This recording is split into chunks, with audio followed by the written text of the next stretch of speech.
Oui.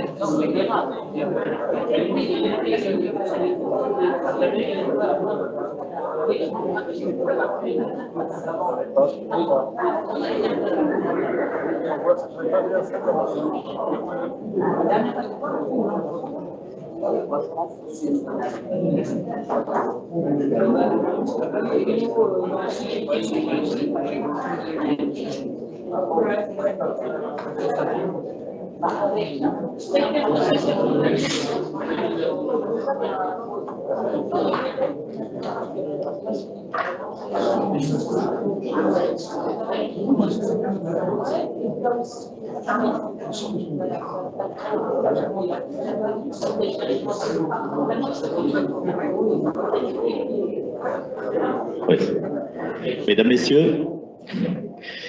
Messieurs, bonsoir, bonsoir tout le monde. Alors, conseil municipal de ce soir, nous allons évidemment commencer par l'appel, ce conseil est ouvert. Donc, Barré est là, je l'ai vu, Lucille Boichot, Patrick Médic, Philippe Guyot, Elisabeth Toureau, Gérard Laprin, Serge Lesbos. Marina Veil est absente et elle est représentée par Patrick Médig. Martin Darbois, Étienne Aymar est absent, représenté par Lucille Boichot, Laurette Gégou, Yves Lecloarec, Christian Lucas, Marie Matréan, Sabine Giniadis, Fanny Lemantec, Sandrine Carpron, Nathalie Deblon, Jean-Jacques Labatte est absent, représenté par Dany Forest, Véronique, deux fois présente, Véronique Le Corolet, Catherine Chaise est absente et représentée par Jean-Philippe Perriès, Jean-Philippe Perriès, Emmanuel Herzog, Dany Forest, deux fois présente, bravo, Éric Monin, Gaël Léveillé-Niserolles, Pascal Lermite est absent et représenté par Yves Lecloarec, Véronique Ancel et Thierry Quespel. Merci à tout le monde. Alors, ce soir, la secrétaire a été désignée d'office. Il s'agit de Fanny. Tu nous confirmes? Merci Fanny. Le PV du 16 avril, est-ce qu'il y a eu des remarques, des remontées, des avis, des modifications? Je ne pense pas. Donc on considère qu'il est approuvé à l'unanimité. Je sens déjà quelqu'un vouloir prendre la parole. Est-ce que c'est sur le compte-rendu? Oui. Donc il n'est pas approuvé?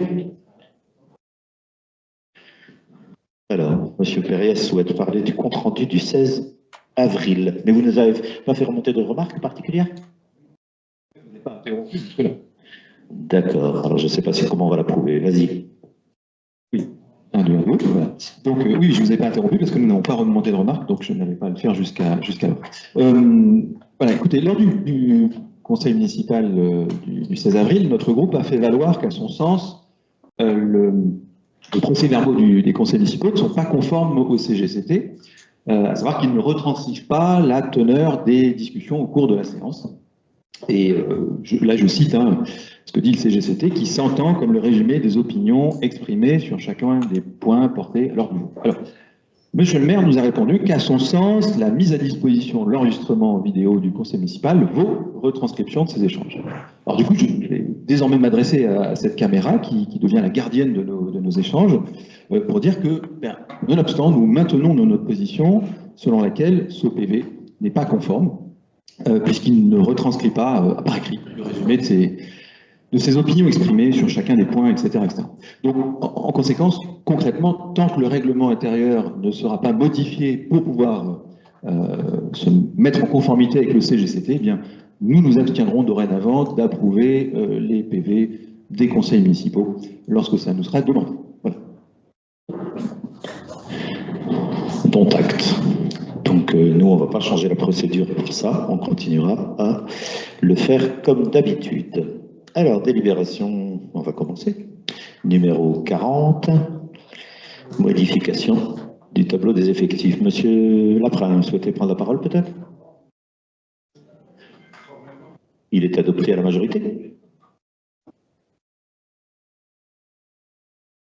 je mets aux voix le compte-rendu. Donc ça veut dire qu'à chaque séance de conseil municipal, nous allons mettre aux voix le compte-rendu, comme on le fait, mais à l'unanimité en général, puisqu'il n'y a pas eu de remarque préalable. Là, il n'y a pas eu de remarque préalable, mais il y a une remarque en séance qui nous dit qu'on ne donnera plus jamais de remarque préalable et qu'on votera toujours, on s'abstiendra toujours, c'est une abstention si j'ai bien compris.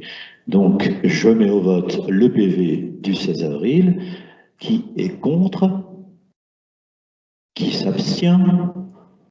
Donc le GIA s'abstient, 6 personnes. Donc il est approuvé à la majorité des membres présents et représentés, qui aujourd'hui sont au nombre de 23. On est d'accord? 23 plus 6, ça fait 29. Vous me contrôlez hein, s'il y a quelque chose qui ne va pas, ça me ferait plaisir. Eh bien, nous allons ouvrir donc le premier bordereau, après ce petit aléa. Alors, premier bordereau, délibération 40, je disais donc, modification du tableau des effectifs au 1er juin 2024. Il s'agit là, sans vous relire l'ensemble des choses, et suite à l'avis favorable du comité social territorial en date du 17 avril, il s'agit là donc de mettre au jour les avancements de grade concernant la filière administrative, animation technique et médico-sociale, et de mettre à jour le tableau des effectifs et la suppression de quelques postes. Ce sont là des ajustements classiques que nous opérons. Donc sans vous lire l'ensemble des lignes, puisque vous les avez lues, je vous précise que le coût de ces ajustements, parce que je pense que ça peut vous intéresser, pour les 7 mois restants en 2024 correspond à 3 734 €, et pour une année pleine, puisque vous alliez me le demander, 6 401 €. Je vous fais grâce des centimes. Ces crédits sont bien entendu, Philippe, prévus au budget programmé dans notre BP. Y a-t-il des remarques, des prises de parole, des avis? Non. Alors, après débat, le conseil municipal est invité à délibérer pour supprimer et créer les emplois décrits ci-dessus à compter du 1er juin 2024 et modifier le tableau des effectifs en conséquence à la même date. Donner pouvoir au maire pour prendre toutes les mesures nécessaires à la bonne exécution de la présente délibération. Des oppositions? Des abstentions? Adopté à l'unanimité des présents et représentés. Délibération 41. Il s'agit d'un nouveau règlement, le règlement dit alcool stupéfiant concernant les services. Vous avez une annexe 2 assez complète sur ce sujet-là. De quoi parle-t-on? Il s'agit là, alors c'est passé en comité social territorial, nous avons déjà eu ce débat en CST avec les représentants du personnel. Il s'agit là d'une des mises en application d'un décret de 85, hein, les décrets de 85, c'est tous les décrets qui suivent la décentralisation des années 82-83 et qui créent la fonction publique territoriale, les nouveaux corps de fonctionnaires territoriaux, etc. Et il y en a un sur l'hygiène et la sécurité du 10 juin 85, qui énonce notamment que les autorités sont chargées de veiller à la sécurité et à la protection de la santé des agents placés sous leur autorité. Jusqu'à présent, nous n'avions pas, et nous devions le faire, un règlement spécifique sur la question alcool et stupéfiants, concernant la prévention de la consommation éventuelle, bien sûr, d'alcool et de stupéfiants sur le lieu de travail. C'est une réalité qui existe dans les entreprises et sur laquelle il ne faut pas se masquer la vue. Hein, je crois que c'est une chose dans tous les secteurs professionnels. Et donc, nous avions souhaité le présenter et le mettre à jour. On a eu de longs débats avec les représentants du personnel sur cette question. Vous avez vu le règlement, qui est un règlement type, bien entendu, hein, fourni pour nous par le centre de gestion. Le règlement type prévoit tout un tas de dispositions. Ce que l'on peut peut-être retenir, contribuer à la prévention et à la consommation d'alcool stupéfiant sur les lieux de travail, c'est aussi s'en rendre compte. Hein, comment des collègues, je ne parle pas des élus là, comment des collègues se rendent compte de consommation sur le lieu de travail, au travers de comportements particuliers. On a pu être confrontés les uns les autres à ça, c'est une réalité malheureusement. Je n'ai pas de jugement moral hein, sur cette question-là, hein, on est dans le cadre de professionnels bien sûr. Et derrière cette question-là, c'est évidemment l'information qu'on peut donner à l'ensemble des agents sur les risques inhérents pour la propre personne, sa santé bien entendu, c'est une personne d'abord, et c'est aussi un professionnel. Et pour la santé et le risque qui sont sur les autres personnes, que ce soit pendant le travail, notamment pour ceux qui conduisent des engins, par exemple, hein, et c'est aussi sur le trajet entre le travail et le domicile. Et ce règlement, il est aussi là pour aider à décider, pour l'encadrement que nous avons sous l'autorité de notre directrice générale des services, et l'encadrement supérieur qui est l'autorité du maire en l'occurrence. Hein. Donc nous avons une obligation, et j'ai en tant que maire, à garantir la santé et la sécurité du personnel, donc par le biais de procédures et conduites à tenir en cas de trouble du comportement observable. Donc dans le règlement, si vous l'avez un peu regardé, il y a un certain nombre d'éléments qui nous permettent de remonter des informations en cas de troubles liés à une personne, soit pour alcool, soit pour stupéfiants, soit pour les deux, ça peut arriver. Juste vous préciser, je ne vais pas vous relire le règlement, bien sûr, que nous avons prévu, dans le cadre de la prévention de ces risques, des séances de sensibilisation. Hein, j'ai pris contact avec un cabinet qui est en train de nous répondre là-dessus, des séances de sensibilisation aux différentes conduites addictives par groupe, travail de groupe. Hein, il est important en termes de travail de groupe, justement pour ne pas avoir un jugement ciblé et moral sur ces questions-là. Et au mois de septembre 2024, on pourrait installer un certain nombre de séances. On aimerait installer une dizaine de séances, mais peut-être que la moitié sur cette année et la moitié sur l'année suivante. Voilà, on avait un peu de retard sur ce sujet-là, pour être honnête. Hein. Il y a des entreprises, des employeurs qui y sont passés déjà depuis un moment. C'est important. C'est important parce que on ne sait jamais trop quoi faire dans ces cas-là. Voilà ce que je voulais vous dire globalement concernant ce règlement alcool stupéfiant. Et maintenant, je vous laisse la parole s'il y avait des questions ou des avis sur le sujet. Eric, tu prends le micro. Fanny, vous pouvez le passer.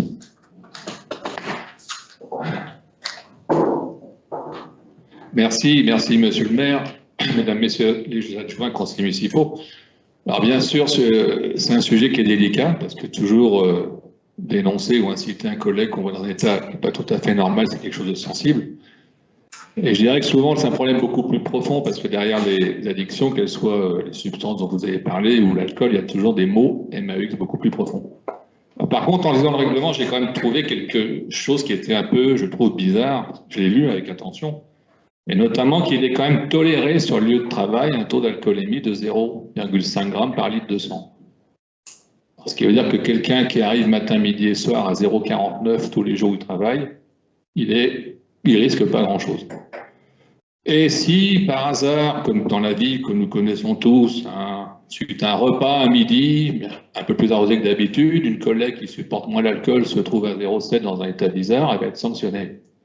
Alors je me demande là où est-ce qu'est la prévention de la santé, première question, et ensuite est-ce que c'est pas possible d'étendre, puisque c'est la santé dont nous parlons de nos agents, d'étendre ceci à la cigarette, plus visible, tout aussi nocive, qui cause, je crois que vous le savez, à peu près 70 ou 75 000 morts par an. Est-ce qu'on ne pourrait pas, dans ce cas-là, puisque vous allez faire venir quelqu'un, pour les addictions, mettre aussi dans le même panier, on dirait la cigarette, qui est tout aussi, voire plus dangereuse que l'alcool, surtout quand c'est de façon, disons, épisodique et récréative. Ensuite, ça me semble compliqué à mettre en œuvre parce que ça va sur la bonne foi de l'agent, comme c'est marqué, s'il refuse le test salivaire ou le test éthylotest, on ne peut rien faire. Et si c'est un état d'ébriété passager, comme tout, heureusement, ça passe, et puis après, les choses reprennent leur cours. Voilà, donc écoutez, je ne sais pas quoi vous dire. Sinon, c'est compliqué à mettre en application, mais bon, ça a lieu d'exister, donc advient ce que pourra. Merci.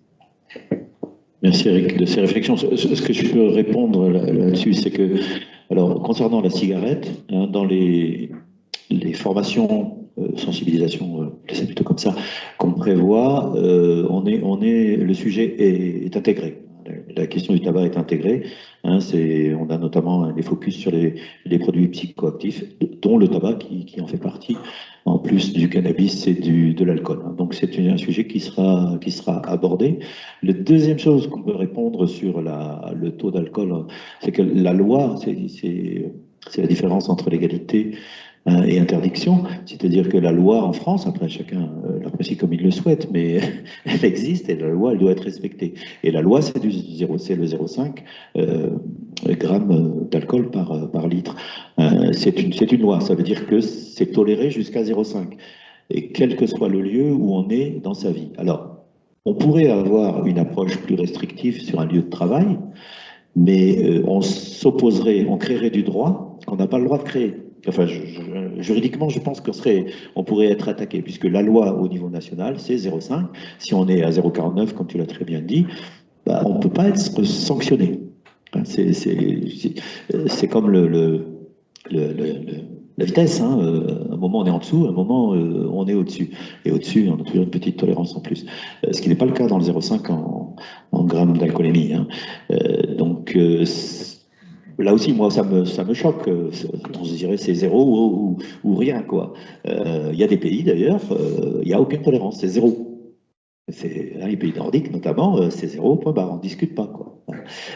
Donc nous, on applique la loi qui s'applique au niveau national, on l'applique dans le milieu du travail. Donc ce n'est pas une tolérance, hein, du tout de notre part. Voilà les doubles réponses que je pourrais faire. Peut-être d'autres personnes qui souhaitaient intervenir là-dessus? Non?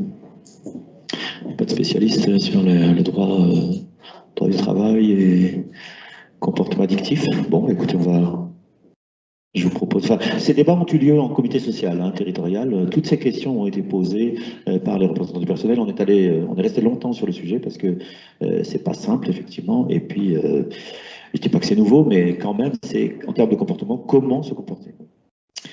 Je vais passer au vote. Merci. Après débat, le Conseil est invité à délibérer pour approuver le règlement alcool stupéfiant à compter du 1er juillet 2024, donner pouvoir au maire pour prendre toutes les mesures nécessaires à la bonne exécution de la présente délibération. Des oppositions, des abstentions, adopté à l'unanimité des présents et représentés. On continue. Délibération 42, il s'agit d'une demande de subvention pour un city-stade et je passe la parole à Philippe Guyot. Philippe. Merci, monsieur le maire. Donc, comme vous l'avez compris, ce bordereau a une finalité essentiellement financière, puisque nous avons effectivement à monter un dossier en particulier, ou des dossiers de subvention, mais là en particulier auprès de l'Agence nationale du sport, et la deadline pour monter le dossier, c'est début juin. Sinon, on passe à côté un dossier donc relatif au plan 5000 équipements, génération 2024. On ne sait pas s'il va être reconduit ensuite. Donc voilà. Donc le plan de financement donc porte sur la réalisation d'un city-stade, de ses aménagements, d'une aire de jeu, dans le cadre, je dirais, plus global d'un espace sport et loisirs au parc de la Brèche. Et c'est la première étape de cet investissement.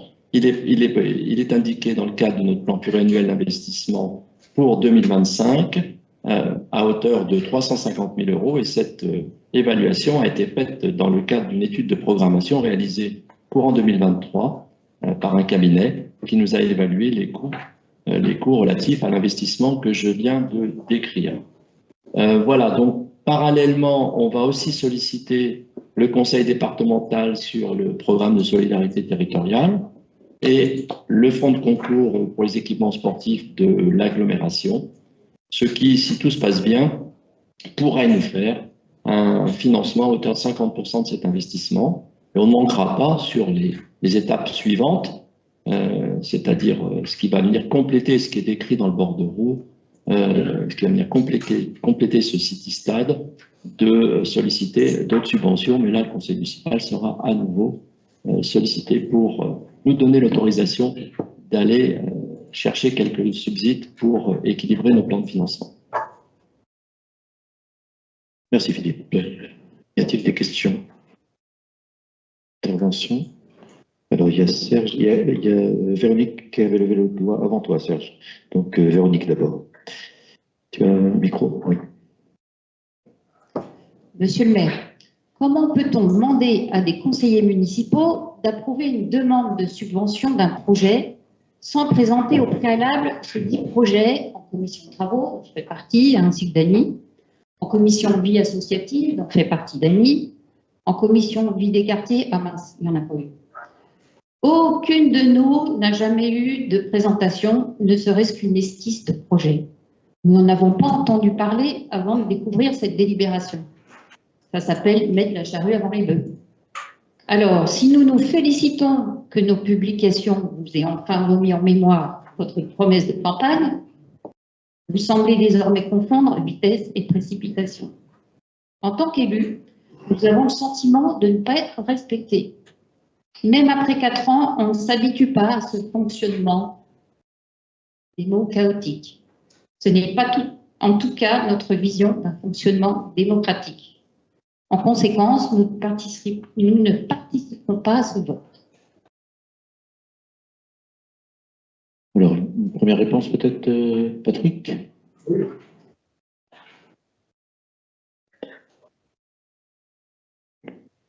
Merci.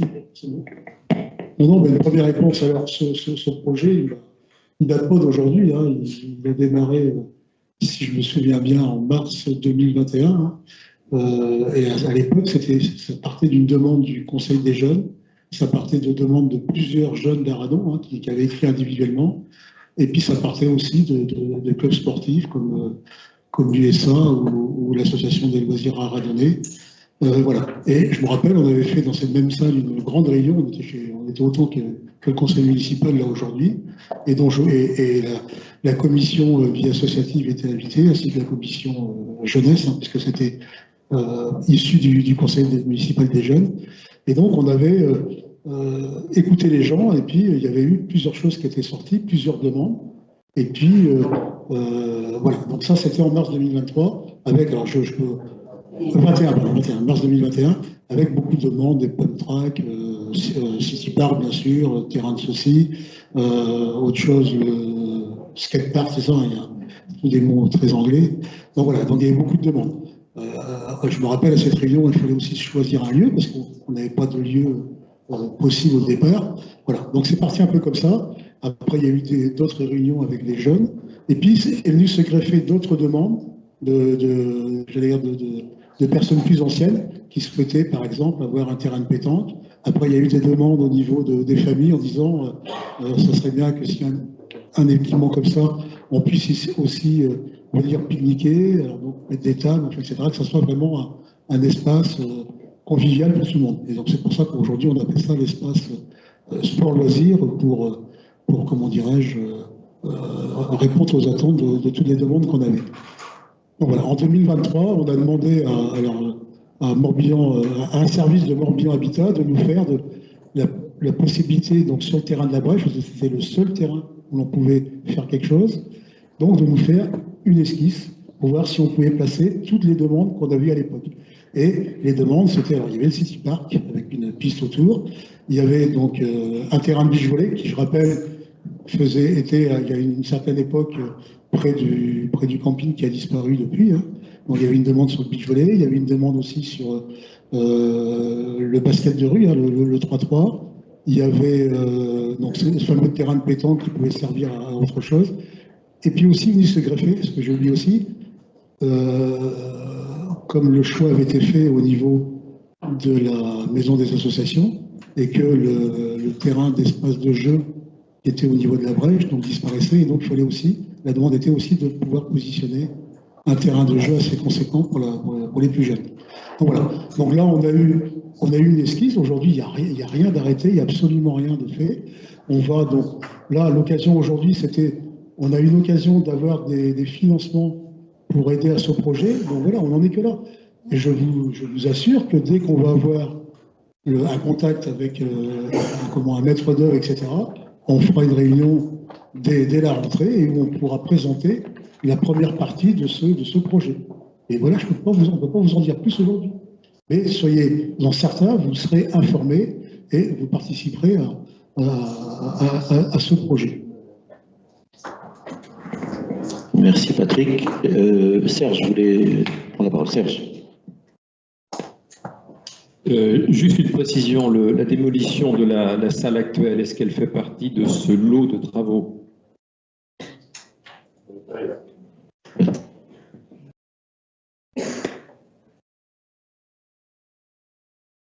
La réponse est claire. C'est bon.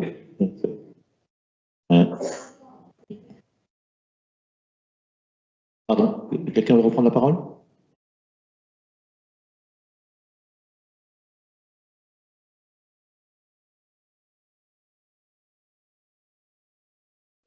à la délibération, c'est bien écrit, l'actuelle salle de sport sera déconstruite. C'est ça que je voulais une précision, parce que dans la seconde, ça veut dire que c'est pas dans ce lot. Et ça y est, j'ai la réponse, elle est claire, elle doit pas être plus claire. Parfait. Alors, y a-t-il d'autres interventions? Le micro est ouvert, Jean-Philippe. En 30 secondes. 3 ans, c'est un peu plus de 1000 jours. Donc ça veut dire qu'en 1000 jours, on n'a pas été en capacité de sortir un projet et que par ailleurs, il y a quand même une esquisse de fait, mais sur laquelle nous continuons à dire qu'elle n'a pas été même présentée, plus une esquisse, pas de problème, un avant-projet en commission. Voilà, c'est une manière de fonctionner qui est assez bizarre.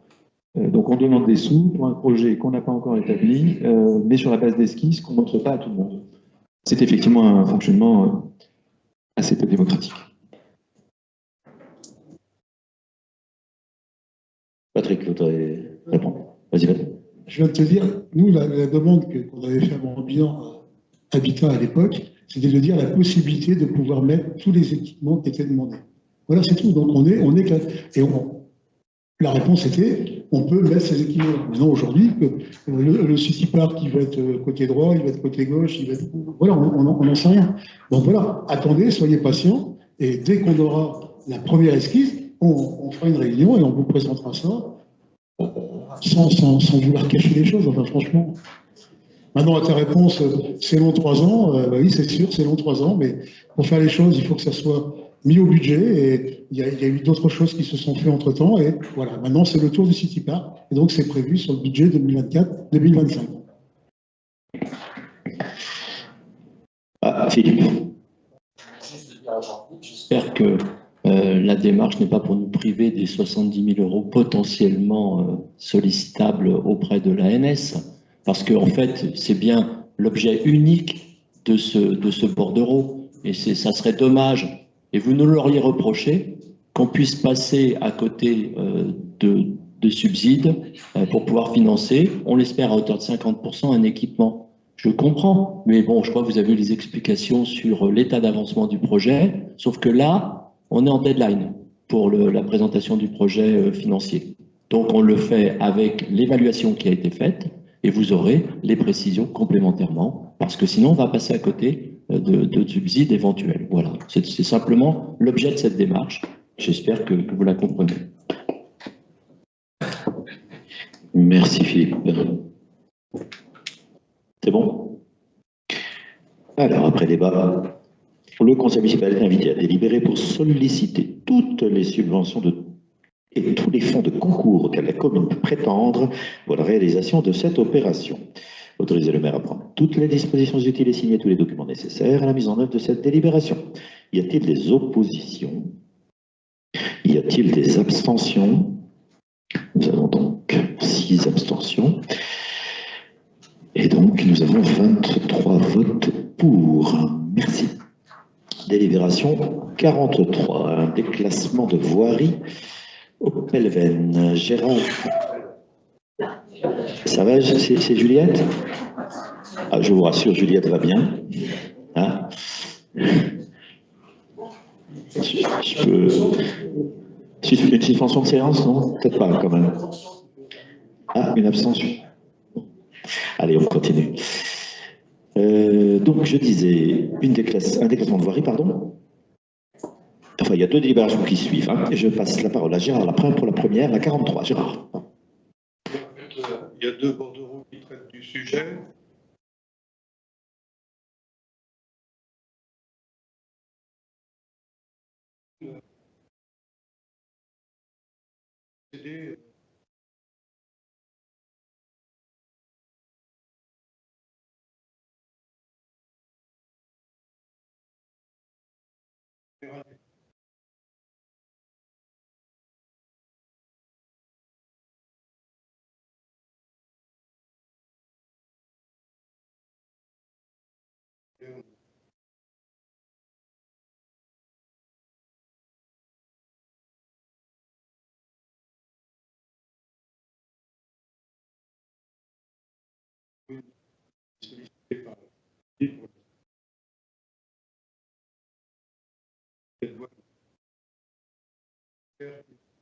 qui était contre.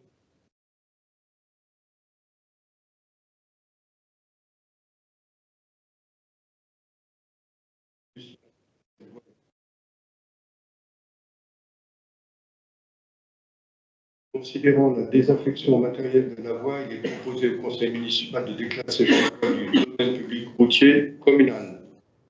Le déclassement peut être opéré sans enquête publique car l'opération envisagée n'a pas pour conséquence de porter atteinte aux fonctions de desserte de circulation assurées par la voie, car ces fonctions n'existent plus depuis de nombreuses années. Le linéaire considéré mesure environ 54 mètres.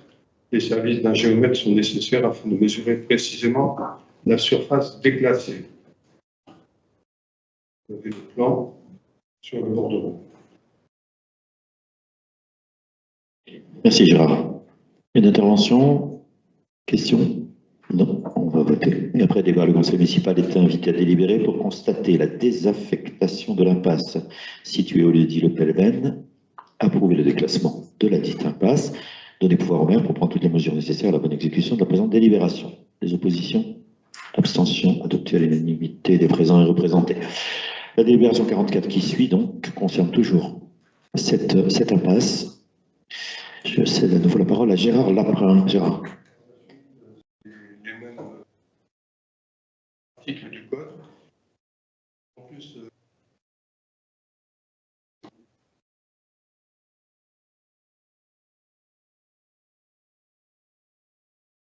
sollicité par la cession d'une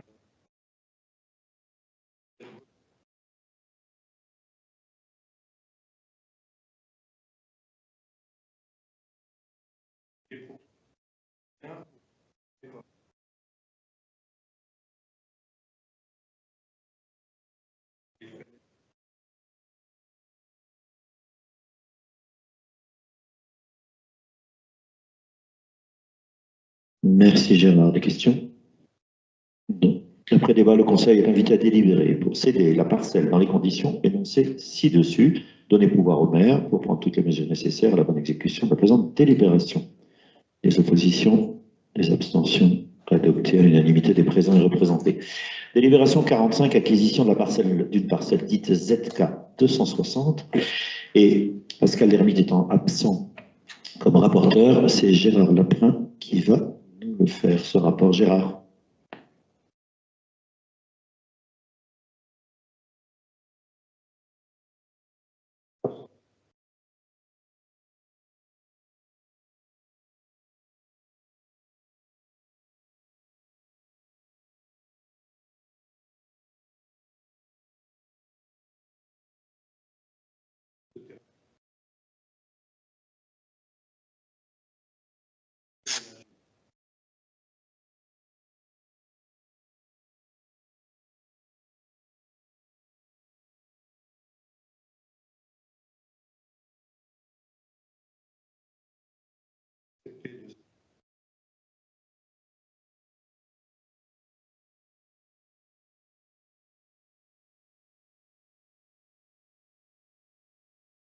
Merci Gérard.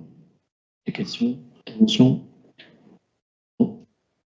Après débat, le conseil municipal est invité à délibérer pour acquérir la parcelle ZK 260 dans les conditions énoncées ci-dessus, donner pouvoir au maire pour prendre toutes les mesures nécessaires à la bonne exécution de la présente délibération. Les oppositions? Les abstentions? Adopté à l'unanimité des présents et représentés. Alors, on va continuer avec Gérard. Il s'agit là en matière d'urbanisme d'une convention fixant les modalités d'instruction des autorisations d'urbanisme avec GMVA. Gérard, vous avez une annexe 5 qui n'est pas mentionnée là. C'est l'annexe 5, s'il vous plaît. C'est un sujet très technique. En fait, il s'agit d'une convention qui fixe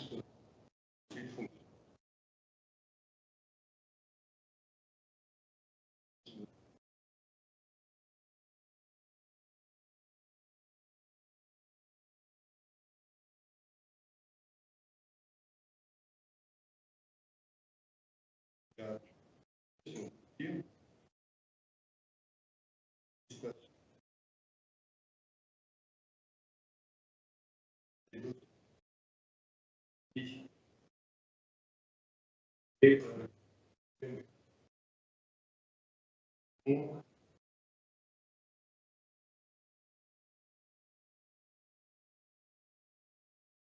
Ensuite, il y a des services de travail très technique de mise à jour des données d'information géographique, SIG. De nombreuses données sont utilisées pour le cadastre, pour le PLU, pour les servitudes, etc. Il y a tout un travail très compliqué et très fin qui est fait et il y a une possibilité par GMVA, qui est offerte par GMVA pour faire ce travail qu'on ne peut pas faire dans la commune et que seul un partenaire extérieur peut faire. Et enfin, il y a quelques évolutions réglementaires et techniques qui sont intervenues et le texte a été repeigné et mis à jour par l'AGLO.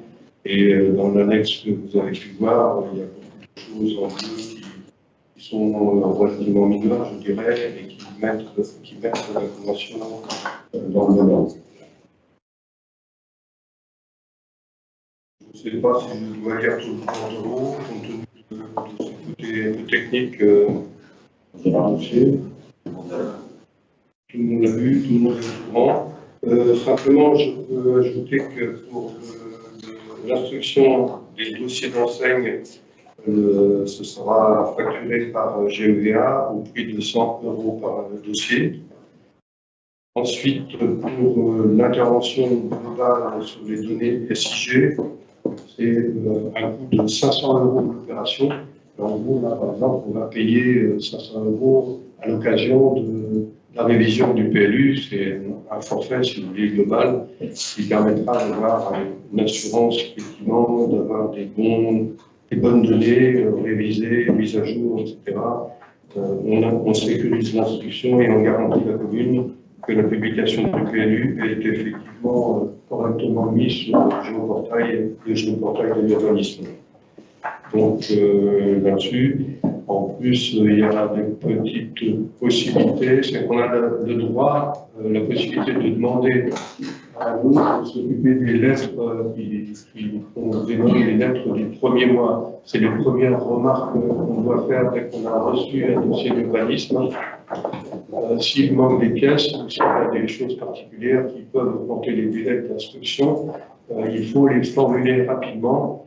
Et c'est un service décentralisé, le GMVA le propose. Comme on travaille pour l'instruction avec eux, on se propose de le faire également. Les seuls frais seront les frais d'envoi en lettres recommandées, mais qui sont actuellement gérés au niveau de la commune. Et avec l'ISARA, on a effectivement pris la précaution avec GMVA d'avoir la possibilité de bien vérifier ce qui est envoyé en lettre de premier mois. Il faut que ça soit en concertation avec la commune, que ce ne soit pas quelque chose d'automatique sans qu'on ait vraiment la raison de l'envoi des remarques dans ces lettres de premier mois. Donc, comme vous voyez, c'est assez technique, mais il faut signer cette convention avec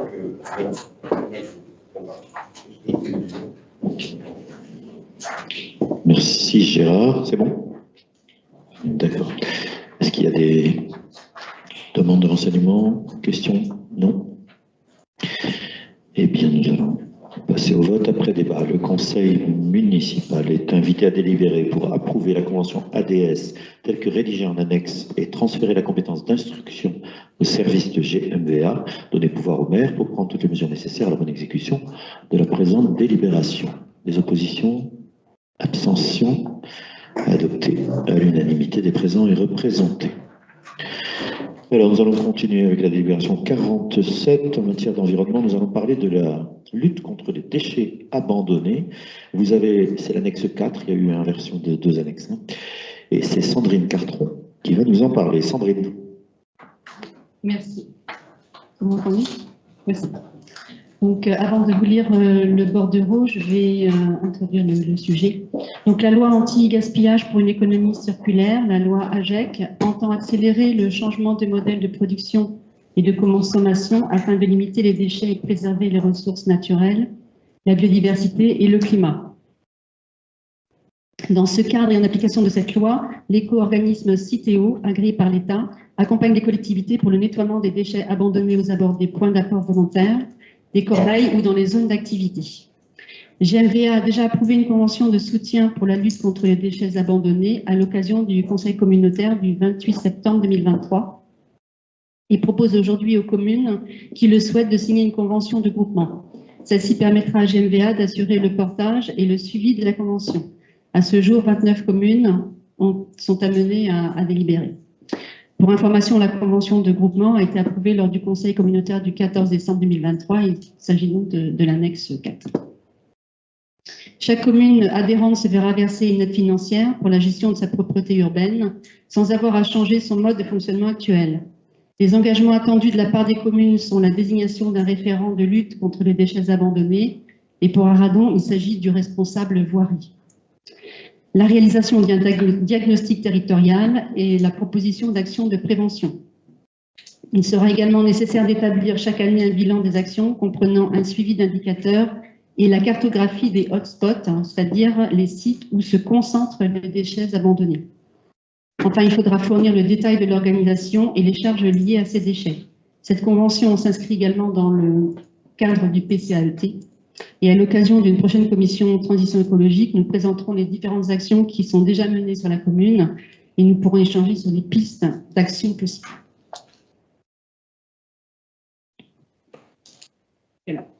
Vu le Code général des collectivités territoriales, en application de la responsabilité élargie des producteurs, les producteurs d'emballages ménagers peuvent transférer leurs obligations en matière de prévention et de gestion des déchets d'emballage ménager à un éco-organisme agréé par l'État.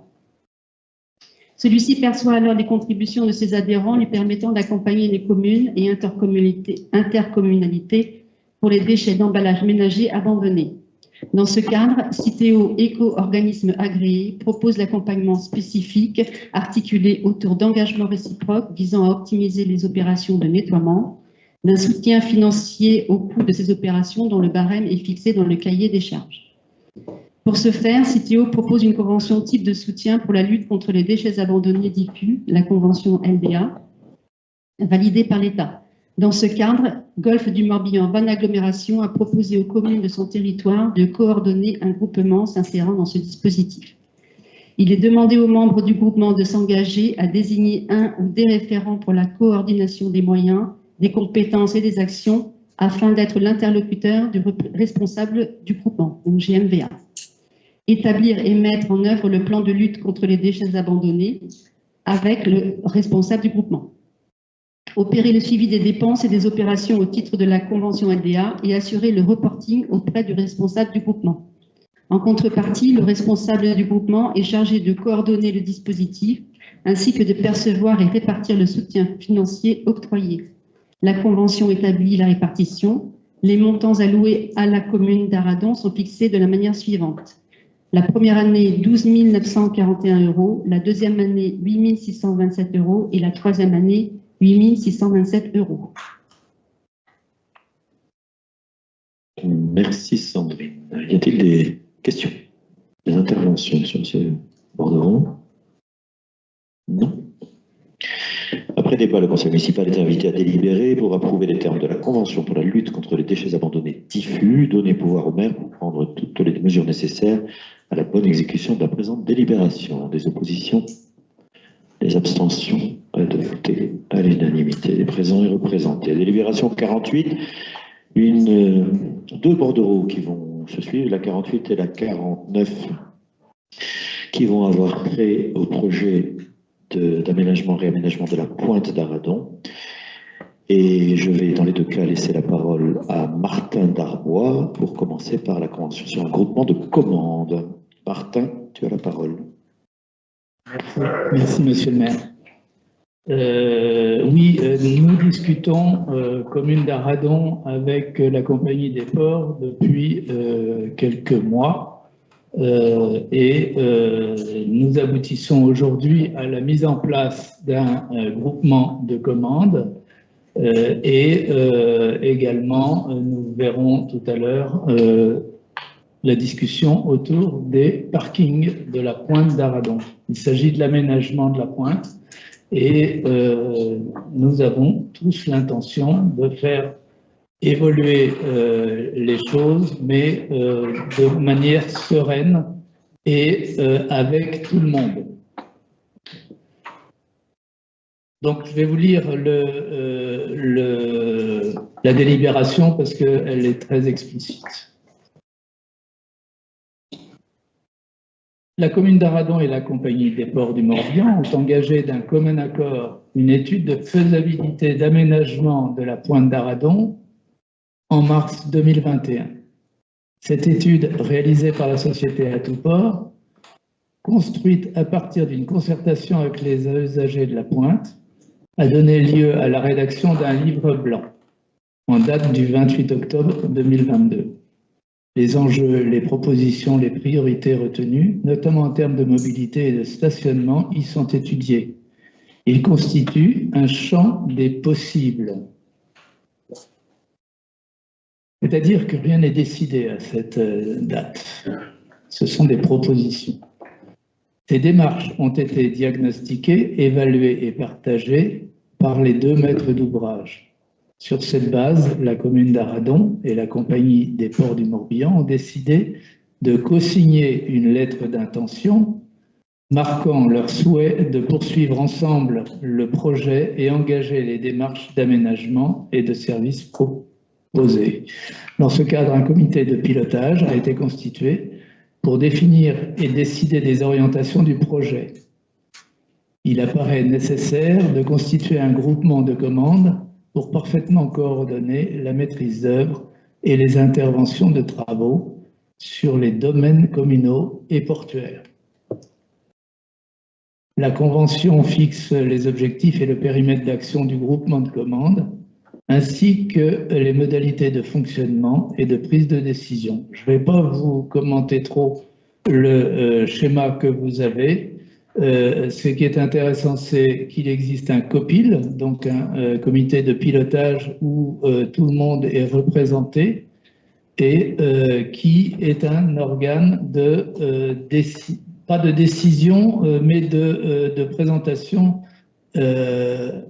des propositions à la fois à la commune, qui est décisionnaire, et à la fois à la Compagnie des Ports, qui, de son côté, est décisionnaire pour sa part. Il y a une mise en place d'un comité technique qui est donc plus restreint et qui est plus opérationnel et qui est là pour assurer la coordination entre la commune et la Compagnie des Ports et mettre en place les études, les consultations, les offres, etc. Et le suivi d'exécution si on arrive et lorsqu'on arrivera à ce stade-là. Bien évidemment, toutes les décisions sont validées d'abord par la Compagnie des Ports et par la commune.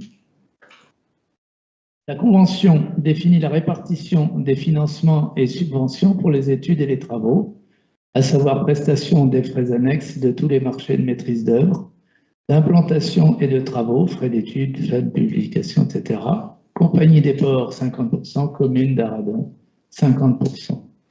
Charge des marchés de maîtrise d'œuvre, répartis sur la base des montants des estimations des travaux réalisés sur le domaine public portuaire et sur le domaine public communal. Charge des marchés de travaux répartis sur la base des montants des travaux réalisés sur le domaine public portuaire et sur le domaine public communal. La Convention établit également un montant de rémunération forfaitaire pour le coordonnateur technique désigné. C'est un ingénieur de la Compagnie des Ports, dont le rôle est précisé dans l'article 4 de la Convention, que bien entendu tout le monde a lu. Le montant forfaitaire s'élève à 8 000 € hors taxe et comprend la coordination des études et le suivi de réalisation des travaux d'aménagement des parkings, la coordination des études et le suivi des travaux complémentaires concernant les espaces à terre de la pointe d'Arradon. Merci Martin pour ce premier bordereau. Y a-t-il des questions, interventions sur ce sujet? Non, rien de particulier. Très bien. Alors, après débat, le conseil municipal est invité à délibérer pour approuver les termes de la convention pour le groupement de commandes pour les études et travaux du projet d'aménagement de la Pointe d'Aradon et donner pouvoir au maire pour prendre toutes les mesures nécessaires à la bonne exécution de la présente délibération. Les oppositions, les abstentions, adoptées à l'unanimité des présents et représentés. Alors, deuxième bordereau, qui est la deuxième concrétisation, finalement, de la politique qu'on veut mener au travers de la lettre d'intention sur la Pointe d'Aradon. Je repasse la parole à Martin, annexe 7. Cette fois-ci, il s'agit donc de la concession d'aménagement et de services publics pour les parkings de Kérat-Bas et de Kérat-Haut. Ces deux parkings restent la propriété de la commune, mais il est proposé d'établir une convention de façon à laisser la gestion, l'entretien à la Compagnie des Ports. La commune d'Aradon et la Compagnie des Ports du Morbihan ont engagé d'un commun accord une étude de faisabilité d'aménagement de la Pointe, en mars 2021, je me répète. Cette étude, réalisée par la société Atouport, construite à partir d'une concertation avec les usagers, a donné lieu à la règle. Bon, alors c'est encore le livre blanc. Les démarches ont été diagnostiquées, évaluées et partagées par les deux maîtres d'ouvrage. Ainsi, sur cette base, la commune d'Aradon et la Compagnie des Ports souhaitent poursuivre ensemble le projet et engager les démarches d'aménagement et de services proposés. À cet effet, la commune d'Aradon concède à la Compagnie des Ports l'aménagement et l'exploitation de deux terrains communaux situés au lieu dit Kérat, Kérat-Bas et Kérat-Haut, à proximité du port, en aire de stationnement destinée à tous les publics. Cette concession permet à la commune d'Aradon de conserver son pouvoir de décision sur les engagements d'investissement et de services, d'organiser le stationnement sur le secteur de la Pointe. S'agissant d'une concession à une société publique locale, les dispositions conjuguées du Code général des collectivités territoriales et du Code de la commande publique en matière de concession permettent de conclure un contrat sous forme de quasi-régie obéissant aux articles L3211-1 et suivants du Code de la commande publique. À noter que les conditions d'exploitation et de gestion des aires de stationnement seront définies ultérieurement une fois le coût des travaux et les modalités de leur financement connus et approuvés. Elles feront ensuite l'objet d'une convention de gestion spécifique. Merci Martin. Alors, là aussi, y a-t-il des interventions? Jean-Philippe. Alors oui, autant le bordereau précédent n'amenait pas d'intervention de notre part et nous avons voté parce que décider de continuer à travailler avec la Compagnie des Ports pour passer un groupement de commandes à la fois d'études et de travaux sur un projet sur lequel nous travaillons, on va continuer à travailler. Il y a évidemment, de notre point de vue, non seulement il n'y a pas de problème, mais on affirme notre souhait de vrai dans ce sens-là. Alors autant le précédent ne posait pas de problème, celui-ci par contre en pose un. Il en pose un parce qu'il est totalement inutile pour servir le premier sujet. On aurait pu s'arrêter à la délibération précédente et passer au sujet suivant. Là, vous décidez de rajouter par-dessus ça une convention de concession des deux parkings d'Aradon. Convention qui est nullement nécessaire pour pouvoir faire une étude de faisabilité et décider plus tard de l'intérêt ou pas de concéder ces deux parkings et de le faire notamment au profit de la Compagnie des Ports ou de tout autre concessionnaire. Alors pourquoi on se précipite? On a du mal à le comprendre. Ce qui est sûr, c'est qu'à l'instant présent, dans ce qu'on nous proposait, malgré les avancées obtenues en copie de la Pointe, on parlait tout à l'heure de M. Darbois, et ces avancées obtenues à la suite de nos interventions, et qui prévoient du coup la possibilité de réviser la durée de la concession ou de mettre fin au projet de concession à l'issue d'études de faisabilité.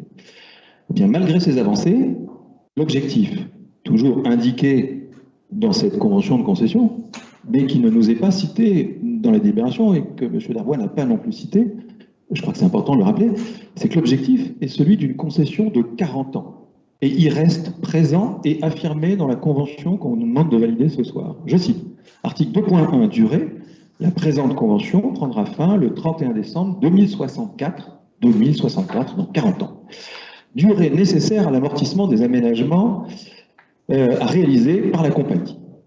Écoutez, si on est dans une discussion et que c'est ouvert, il n'y a aucune raison aujourd'hui de fixer un délai de 40 ans. Nul ne sait autour de la table aujourd'hui s'il faudra une concession, premier sujet.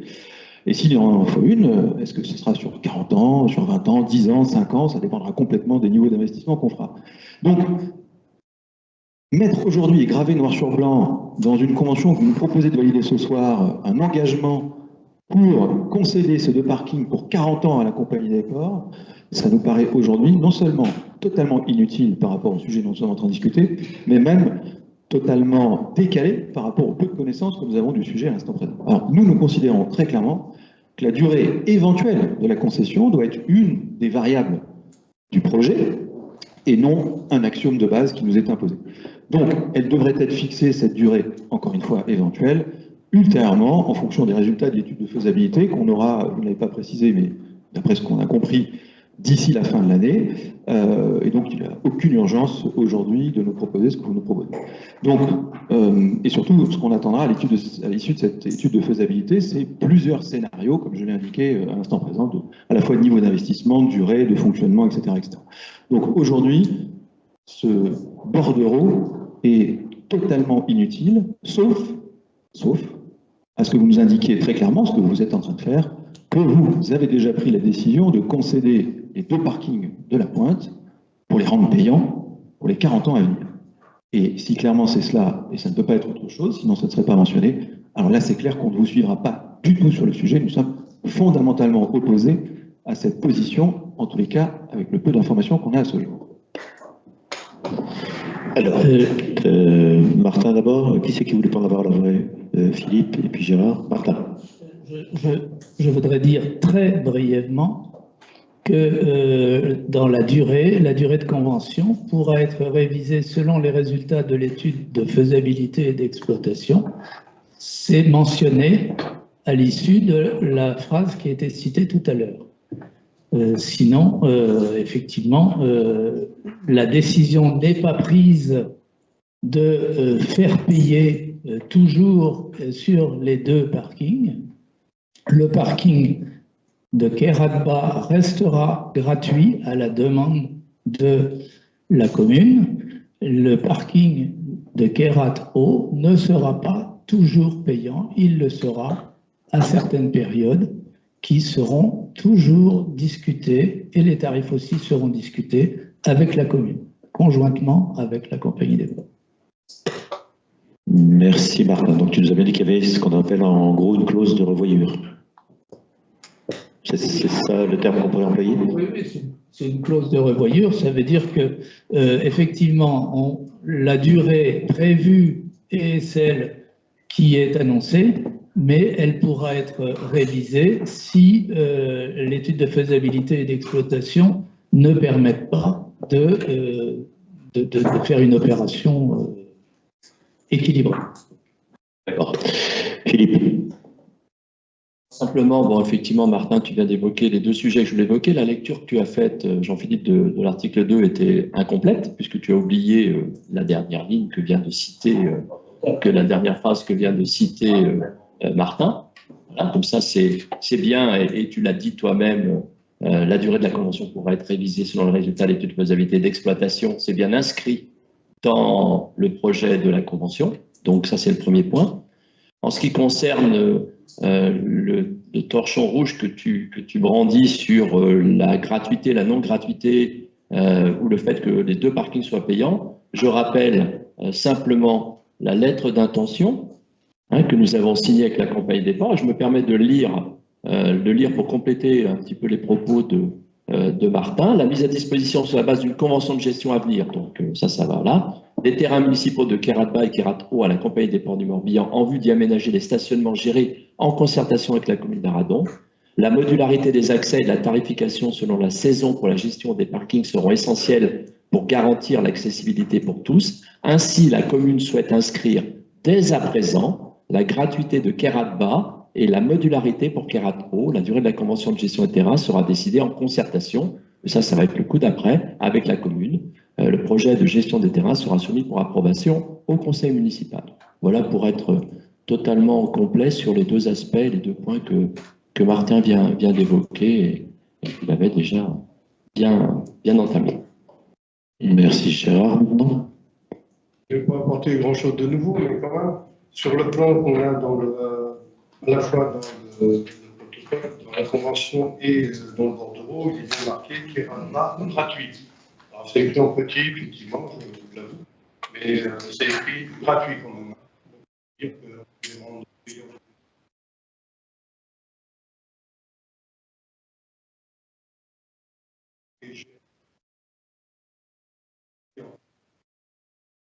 Et dans le temps, les saisons peut-être. Ensuite, effectivement, et, il y a dans le préambule 3 lignes dans toute la convention, il y a 3 lignes qui sont soulignées, et je vais les relire, c'est dans le même esprit.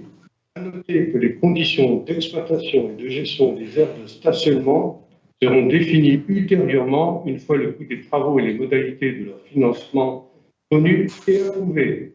Elles feront ensuite l'objet d'une convention de gestion spécifique. Voilà, alors dire qu'on a tout fixé, tout s'est mis d'accord déjà et que tout sera payant, c'est totalement faux. Merci Gérard. D'autres personnes voulaient intervenir. Serge.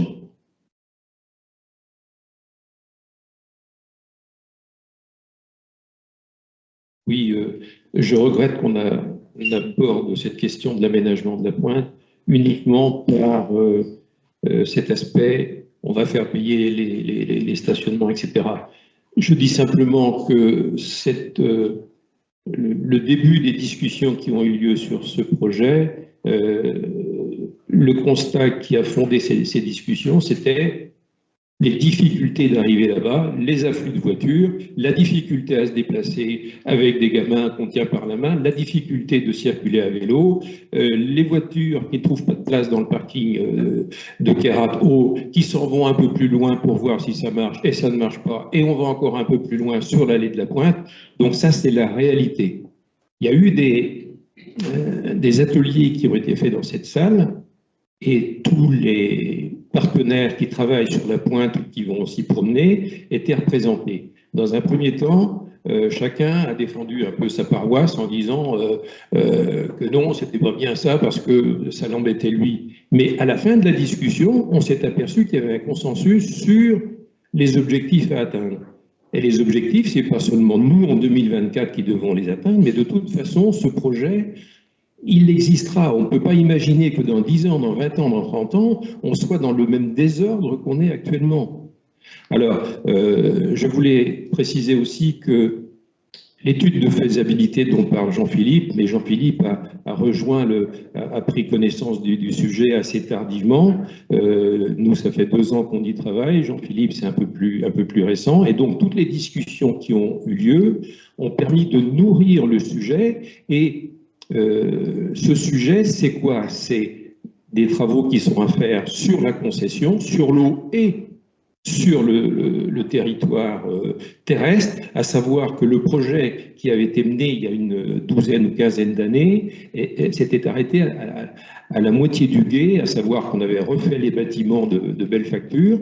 Vous vous souvenez de l'état dans lequel étaient les cabanes en bois, et le reste n'a pas été fait, c'est-à-dire l'aménagement des rives entre la capitainerie et l'hôtel, ça n'a pas été fait. Donc ça, c'est à prendre en compte aussi. Ce qu'il faut prendre en compte, c'est que les dessertes de Kerat Haut ne sont absolument pas convenables, à savoir qu'il y a des entrées-sorties par le même endroit qui posent de graves problèmes. Et ça, tout le monde est capable de le comprendre.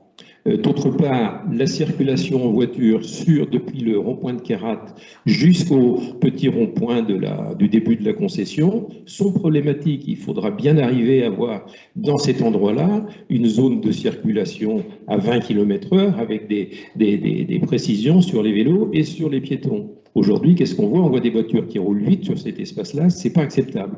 Je rappelle juste ça parce que c'est important de se mettre en tête que ce projet, il est important pour la commune, que ce soit sur ce mandat ou sur un mandat suivant. L'étude de faisabilité dont parle Jean-Philippe, effectivement, elle aurait pu se faire dès le début, mais je persiste à croire que les discussions qu'on a pu mener pendant les 2 années passées ont servi justement à nourrir ce projet, et que l'étude de faisabilité elle se fera sur des bases beaucoup plus nourries justement que si on avait juste dit « bon les gars, vous faites une étude de faisabilité pour savoir si les parkings ça tient la route ou pas ». Je pense qu'on l'a fait dans le bon sens. Pour finir, je dis seulement que les travaux pour faire un parking payant, entre guillemets, sur le Quai Rat-Haut, c'est des travaux très importants. La première fois qu'on a fait ces travaux sur cette aire de stationnement, ça date de 2009, je pense. Et à l'époque, on était aux affaires, et moi particulièrement aux travaux. C'est des travaux qui ont coûté très cher, parce qu'il ne s'agissait pas seulement de remettre un petit peu de gravillon sur le sol et de sable, c'était aussi d'avoir un fond de forme qui tient fermement le sol. Et ces travaux-là sont à refaire assez régulièrement. Tous les ans, on met un petit peu, on bouche les trous, etc. 15 jours après, c'est encore la même chose. Donc, il y aura des travaux lourds, de gros entretiens à faire sur cet espace-là.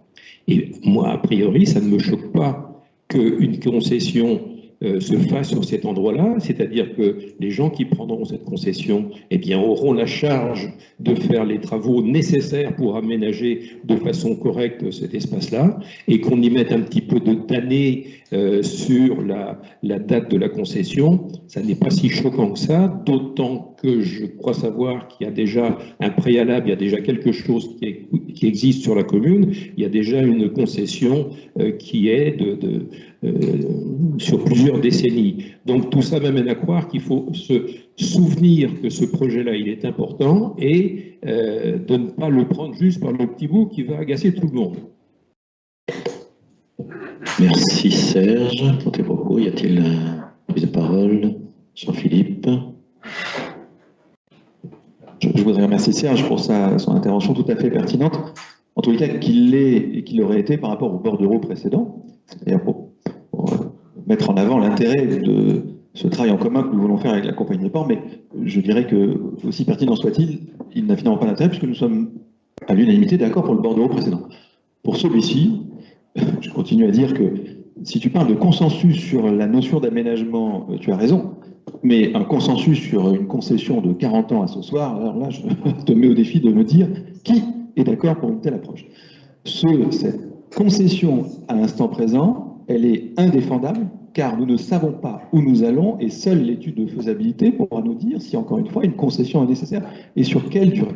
Vous décidez ce soir de nous présenter tout de suite une convention de concession sur un projet qui n'est même pas lancé, et en plus de décider dès maintenant de le faire sur 40 ans, sur la foi d'aucun élément factuel, sauf à nous dire, ce que Serge commence à nous dire, c'est que vous entrevoyez déjà quel niveau d'investissement vous voulez faire, c'est-à-dire quels équipements vous voulez faire, alors qu'encore une fois, nous lançons une étude de faisabilité pour savoir quoi faire.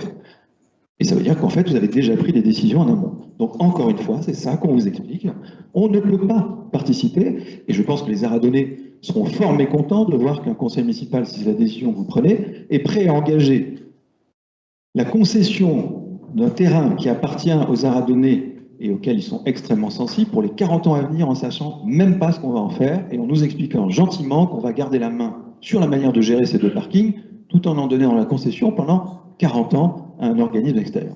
C'est franchement se moquer du monde, et donc encore une fois, nous ne suivrons pas, et nous allons très clairement nous opposer autant que nous pourrons à ce projet-là. Je parle bien du projet de concession pour 40 ans, et non pas le projet d'aménagement de la pointe. Bien évidemment. Alors moi j'ai tout de suite une question. Tu fais partie du COPIL ou pas? Parce que, oui, tu vas reprendre la parole, oui, tu vas me répondre, mais je suis très surpris. Il y a eu des discussions en COPIL sur ces sujets-là. Vous avez débattu, vous avez fait avancer d'ailleurs la convention, puisque la fameuse clause de revoyure qui lie l'étude de faisabilité à la durée potentielle, elle existe, elle a été lue tout à l'heure par Martin, c'est pas une invention. Tu avais omis de le dire, mais c'est pas une invention, ça existe. Enfin, je demande aux gens de lire, ce document est public. Donc, il est lié au bordereau, donc il est public. Mais finalement, vous êtes dans le copil ou vous n'êtes pas dans le copil? C'est juste une question de cohérence. Voilà, j'aimerais comprendre où vous êtes, vous, représentant du GIA, là, s'il vous plaît.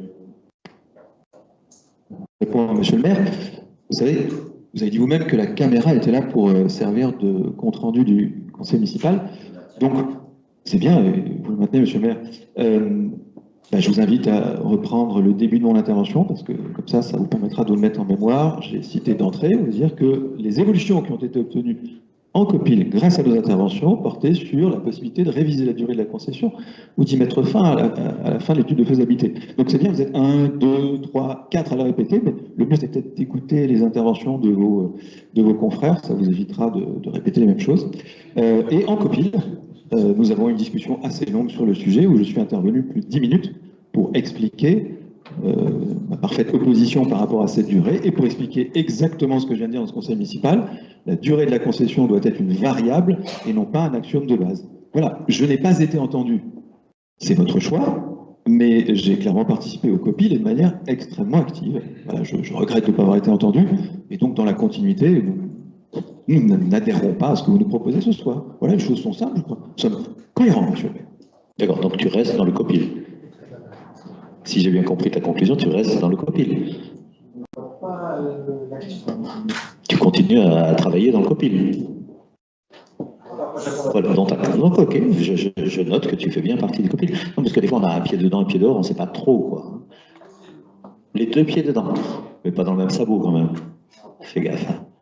Bon, y a-t-il d'autres interventions sur cette concession de 40 ans avec la compagnie? Alors on est tous conscients que pour amortir les investissements, et je ne dirais pas ça aux gens du secteur privé, il faut aussi avoir derrière un certain nombre de recettes. Hein. Donc la question des parkings payants est une question essentielle, et elle n'est pas honteuse. Hein. Donc, y a-t-il d'autres interventions? Sinon je passe au vote. Ok, je passe au vote. Alors, après débat, le conseil municipal est invité à délibérer pour approuver les termes de la convention de concession d'aménagement et de services publics pour les parkings de Kérat Bas et Kérat Haut. Donner pouvoir au maire pour prendre toutes les mesures nécessaires à la bonne exécution de la présente délibération. Y a-t-il des oppositions? Donc nous avons 7 voix contre. Y a-t-il des abstentions? Non. Donc le bordereau est adopté à la majorité de 22 voix pour. Alors on gardera en mémoire ce vote historique pendant 40 ans, c'est ce que je vous propose. On va passer au suivant. Alors là on va parler de Morbihan Énergie et de véhicules électriques. Et vous avez une annexe 8 et je vais passer la parole à Christian. Lucas, Christian. Merci Pascal. Bonsoir à tous. Donc, je vais faire la délibération parce qu'elle est très claire en fait. Donc, la commune d'Arradon s'est engagée auprès de Morbihan Énergie pour le déploiement de bornes d'infrastructures de recharge pour véhicules électriques, IRVE, afin de réduire les émissions de gaz à effet de serre issues du transport de personnes sur son territoire. Une borne IRVE a été installée en 2019, rue Plessis-Arradon. Celle-ci étant gérée et entretenue par Morbihan Énergie. Afin d'assurer le suivi de l'ensemble des bornes dont elle a la gestion, Morbihan Énergie propose la mise en place d'une convention relative à l'implantation et l'entretien d'une borne dans la rue Plessis-Arradon sur une place de stationnement. Donc en quelque sorte, c'est une petite régularisation si on veut. Cette convention établit pour une durée de 10 ans les modalités de gestion et d'engagement de la commune et de Morbihan Énergie dans ce cadre. Morbihan Énergie demeure propriétaire des bornes ainsi que de l'ensemble des accessoires. Elle prend en charge les dépenses de maintenance et d'exploitation de la ou des bornes. En application de la délibération 2022-38 du comité syndical de Morbihan Énergie en date du 21 juin 2022 et dans l'attente de l'approbation de son schéma directeur des IRDE, Morbihan Énergie ne sollicitera pas auprès du partenaire le versement de cette participation financière de fonctionnement. Voilà, qui s'élevait à 1 000 €. Merci, Christian. Y a-t-il des questions? Pardon. Eric, tu prends un micro, s'il te plaît.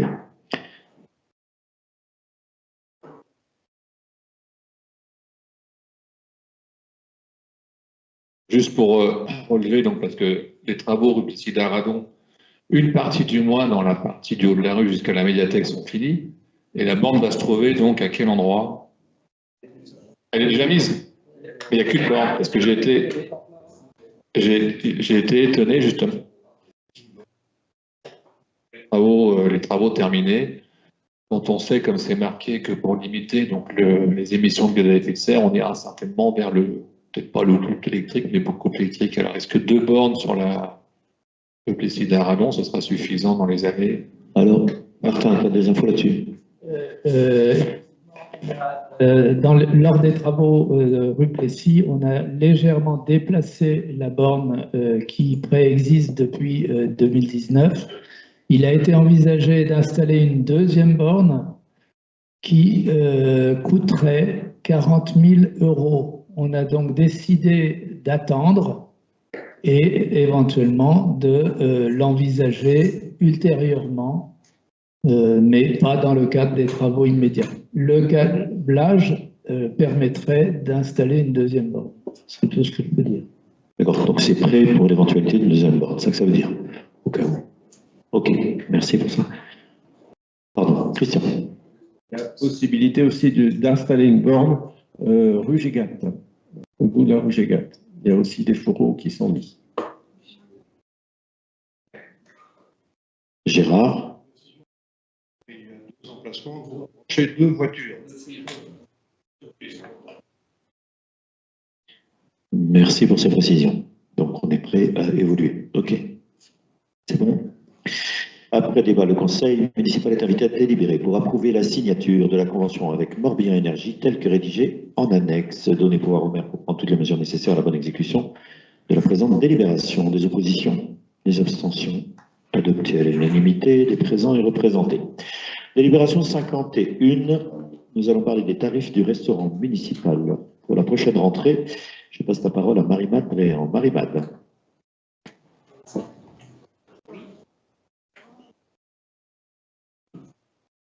C'est noté. Donc, 20h21, Véronique Ancel s'en va. Et le pouvoir est transmis à Christian. Merci. Bonsoir. Marie-Made. Cette délibération concerne les tarifs du restaurant municipal pour l'année scolaire 2024-2025, donc à partir du 1er septembre. Comme tous les ans, en fait, les tarifs sont réévalués à cette époque de l'année pour anticiper la rentrée scolaire. Donc, au regard du contexte économique et social contraint, la commune propose donc d'appliquer un indice de révision de 3% sur toutes les tranches de quotient familiale, hormis la première tranche, le tarif A, pour lequel elle propose un indice de révision de 2% afin de compenser une partie de l'augmentation des coûts. Donc, la restauration, donc c'est un service qui est relativement onéreux pour la commune. Les augmentations de l'énergie en particulier et l'année dernière, il y avait eu des très grosses augmentations sur l'alimentaire. Cette année, au vu des renouvellements de contrats sur l'énergie, il y a des très très grosses augmentations de l'énergie. Et donc, notre proposition est d'augmenter de 3% sur l'ensemble des tarifs, sauf pour la première tranche de quotient familial. Alors, sur le temps scolaire, il y a donc un tarif à 1 euro pour les 3 premières tranches, c'est-à-dire jusqu'à un quotient de 1 200 euros. Ce tarif est uniquement sur le temps scolaire. Et par contre, il y a aussi donc dans le tableau les tarifs pour les mercredis et les vacances qui ne bénéficient pas en fait du tarif 1 euro, puisque ce tarif 1 euro ne fonctionne que sur le temps scolaire et l'État en fait compense. Alors, compenser à hauteur de 3 euros par repas jusqu'à décembre 2023, et à partir de décembre 2024, il compensera à hauteur de 4 euros.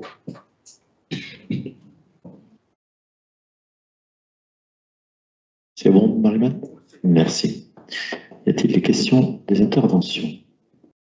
Dani, micro.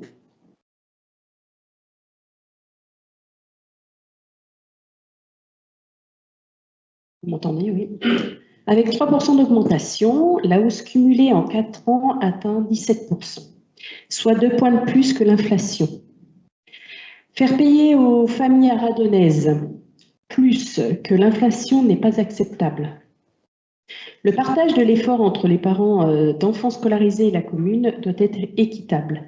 Nous avons proposé de limiter au maximum la hausse de 2%. Sans être entendus, nous ne validerons donc pas votre proposition qui est pour nous inéquitable. Merci. Alors, Marie-Made et Philippe. Marie-Made, vas-y. Juste l'augmentation, la prévision d'augmentation du coût du repas, enfin, de la restauration scolaire est importante, et l'augmentation de 3% ne compense pas en fait la hausse totale. On partage justement ce différentiel entre les parents et la commune. La commune aura un reste à charge plus important que l'an passé. On a justement partagé les hausses entre les familles et la commune. Le tarif donc de la cantine scolaire est un taux que l'on peut trouver trop important, mais qui est loin d'être le prix coûtant. Hein. Le prix coûtant est bien plus élevé que le prix payé par la dernière tranche des familles. Même les personnes qui payent le plus cher leur repas au restaurant scolaire, et ce sont des familles qui ont quand même un quotient familial de plus de 2 000 euros, même ces familles-là, qui pourraient trouver que leur repas est un peu trop cher, sont en fait subventionnés par la commune, et pas juste un tout petit peu. On sait que non seulement il y a le coût du repas, mais il y a le coût de l'accompagnement. Les enfants, bon, d'abord, ils ont la cuisine centrale qui leur prépare les repas, l'alimentaire et l'accompagnement sur 1h30 par les services de la commune. Philippe, tu voulais compléter? 3 éléments. D'abord, la référence à l'inflation, c'est normal qu'on y pense. Il n'y a pas de souci. Bon, après, quel va être le niveau de l'inflation à la fin de l'année 2024? Vous dites 2, on dit peut-être un peu plus. Donc on verra qui a raison. Ça, c'est le premier point. Le deuxième point, en fait, les tarifs, c'est ce que vient d'évoquer Marie-Made, c'est qu'on les fait en fonction, je dirais, de critères dits de bonne gestion des finances de la commune. Donc on doit aussi tenir compte de cet élément-là, à savoir que le reste à charge, depuis 2022, a augmenté de 6%. Il est passé de 292 000 à 312 000 euros pour la commune. Ça, c'est ce que la commune met dans le pot, et donc du partage que vient d'évoquer Marie-Made.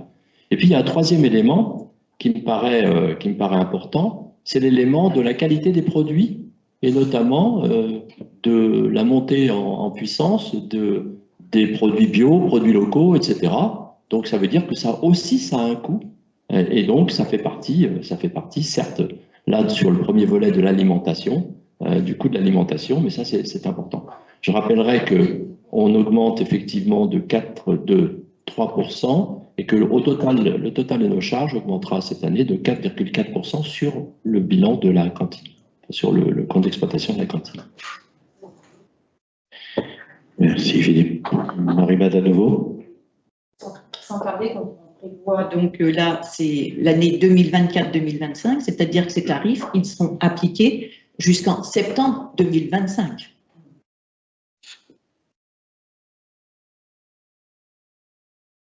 Merci. Est-ce qu'il y a d'autres interventions, Jean-Philippe? Alors, il n'en demeure pas moins que vous vous situez du point de vue de la commune, mais nous sommes là avant tout pour servir nos concitoyens. Et donc, en conséquence, il faut qu'on prête attention aux augmentations qu'on passe. Quand on explique aux citoyens ce qui a été fait depuis le début du mandat, et on a voté les précédentes augmentations, qu'on leur fait payer le même prix que l'inflation, c'est-à-dire ce qu'ils subiraient de toute façon en allant acheter ailleurs, on est déjà dans un partage équitable. Quand on vient leur dire qu'on leur fait payer plus que l'augmentation de l'inflation, quelque part, ça ne les regarde pas. Si nous ne sommes pas en capacité de réduire les coûts de fonctionnement, ou du moins de caler le coût de fonctionnement de notre cantine sur l'inflation, on ne peut pas reporter cette incapacité à faire mieux sur nos concitoyens. C'est à nous de faire les efforts. Nous, ce que nous disons aujourd'hui, c'est que, pour le coup, on constate que ça nous coûte tant, puis on décide de passer une augmentation pour équilibrer au préservé. Heureusement que ça ne coûte pas 5 ans.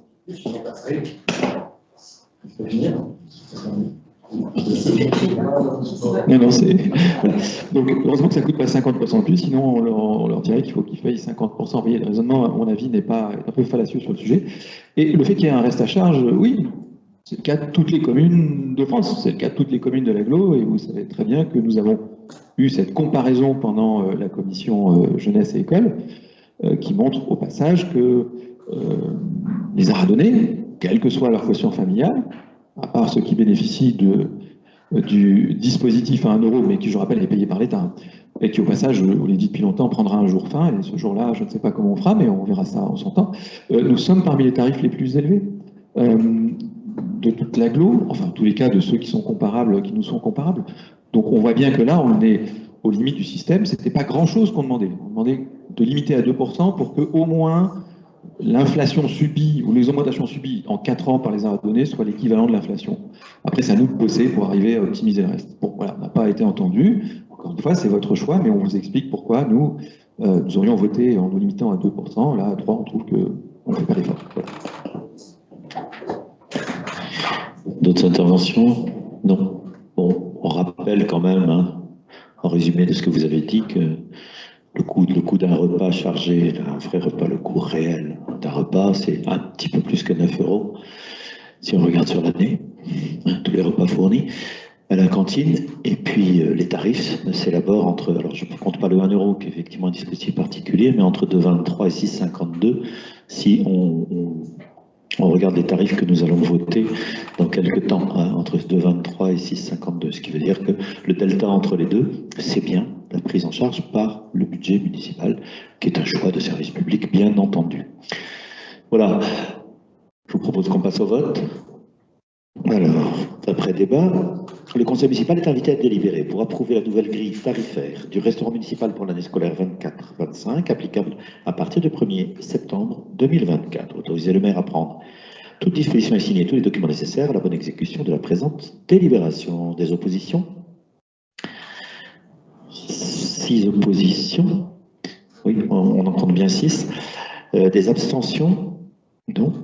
Donc adopté à la majorité des présents et représentés. Délibération 52. Il s'agit là des tarifs pour l'année scolaire 24-25 de la LSH. Marie-Made à nouveau.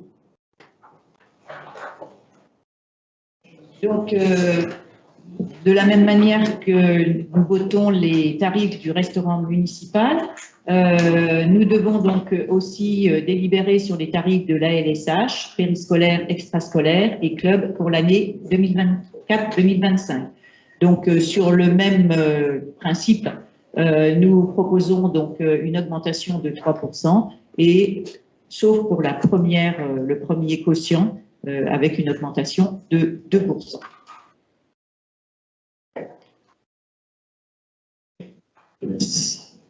Merci Marie-Mad.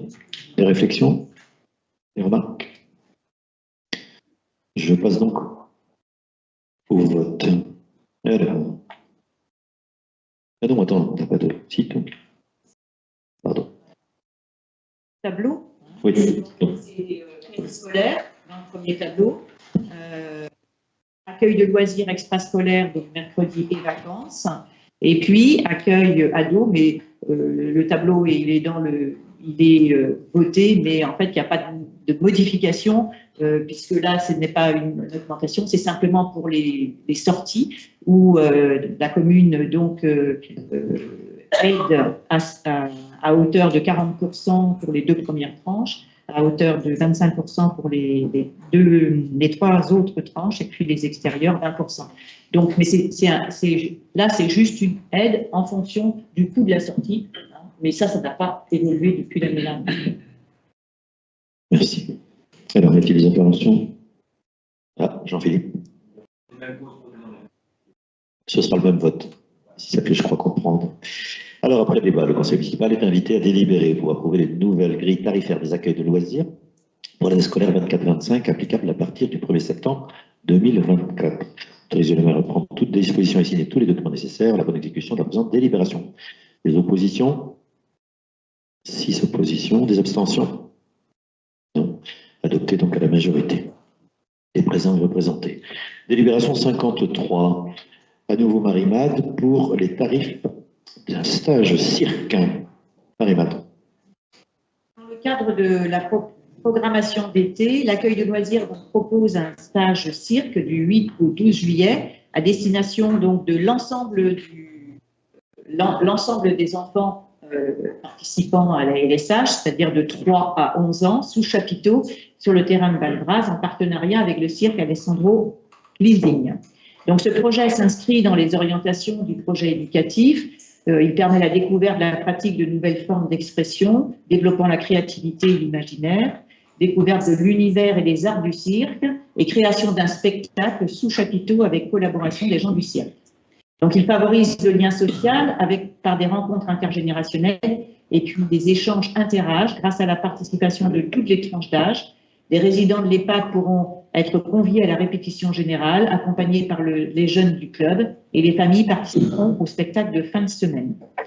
Donc, ce projet, en fait, il oblige, si on peut dire, les familles qui vont inscrire leurs enfants, à participer à l'ensemble de la semaine cirque pour éviter, puisque actuellement, à la LSH, on a 1 jour, 2 jours, enfin, on s'inscrit sur les jours que l'on veut. Là, sur cette semaine, les participants devront, pour que ça puisse être constructif et aboutir à ce spectacle, être inscrits sur les 5 jours. Donc, on propose un tarif pour ce stage cirque, qui engage en fait surtout les parents à faire en sorte que leurs enfants restent les 5 jours. Donc le tarif qui est proposé pour les tranches A et B du quotient familial est 10 € pour la semaine, c'est-à-dire que les familles inscrivent leurs enfants pour la semaine au tarif ordinaire et payent 10 € pour ceux qui participent au stage cirque.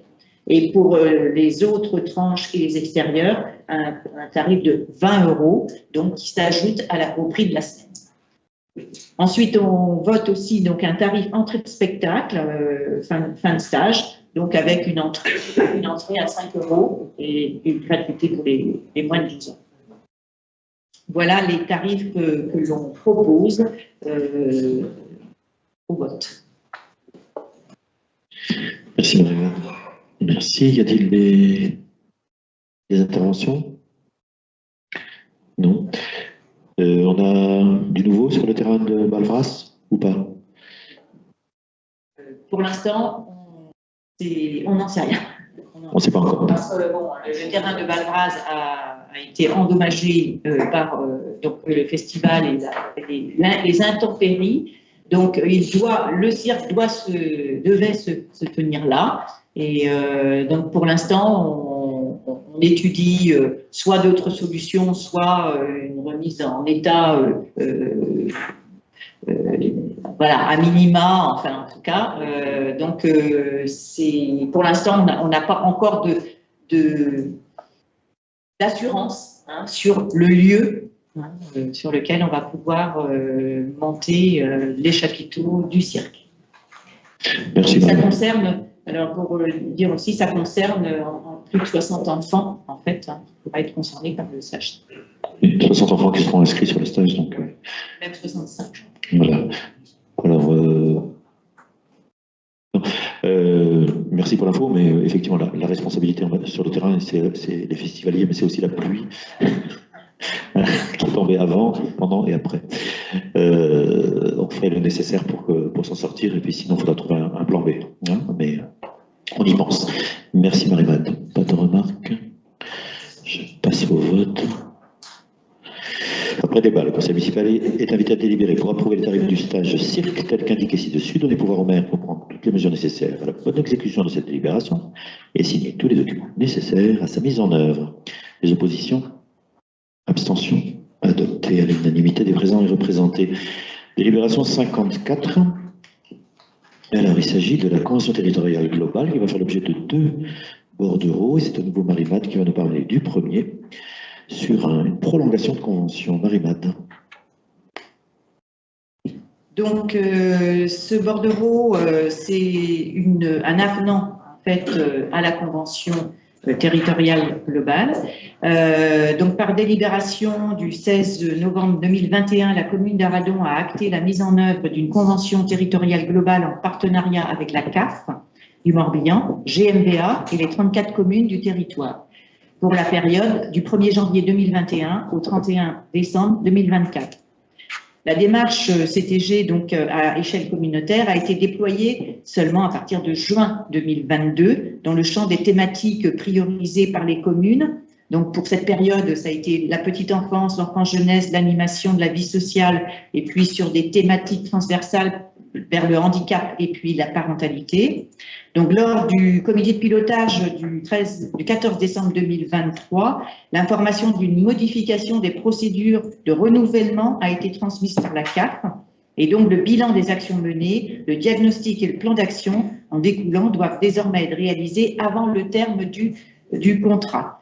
Ce qui fait que, en principe, la convention se terminant en décembre 2024, le bilan des actions, le diagnostic et le plan d'action s'arrêterait au mois de juin quasiment pour pouvoir être rendu à la fin de l'année.